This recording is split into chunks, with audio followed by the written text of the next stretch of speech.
এত সময় ছিল, এখন একটু সময় নেই। মেয়েটাকে বারবার করে বললাম টাইমে আসতে, একবার যদি কথা শোনে। কি ঝামেলায় পড়েছি, একটা অবাধ্য মেয়ে আমার লাইফটাকে পুরো হেল করে দিল। চত্বর কি করতে যে কি এমপ্লয়িতে নিয়েছিলাম কে জানে। কিন্তু এখন বাড়ি গিয়ে আমি কি বলবো, আর শিবা কিরকম রিয়াক্ট করবে বুঝতেও পারছি না। মানে ওকে বলবে, ওকে যত দোষ এই মেয়েটার।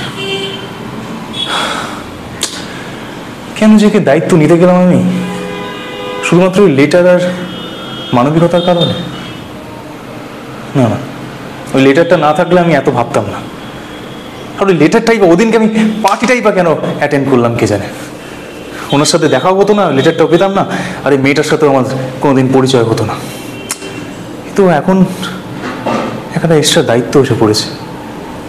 ওকে যতক্ষণ আমি নিজের পায়ে স্ট্যান্ড করাতে পারছি ততক্ষণ আমার শান্তি নেই। একবার ওকে স্ট্যান্ড করে দিতে পারলে দেন আমি আর আরশি আমার সুখের সংসার করব। হয়তো বিদেশেও যেতে পারি, কে জানে।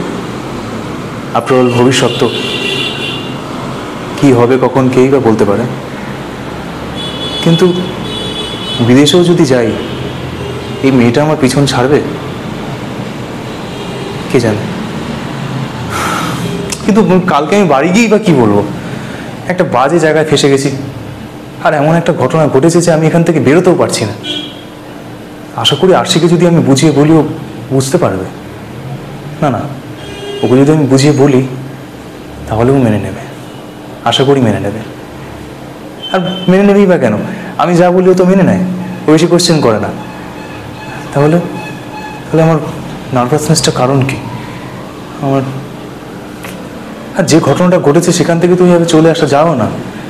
একটা মেয়েকে ওইভাবে ওই পরিস্থিতিতে ফেলে এসে আমি যেতে পারি না। আর আমি যেটা করেছি সেটা আমি জানি যে আমি ঠিক করেছি, আমি কোনো ভুল করিনি। আশা করি আরশি যেটা বুঝতে পারবে।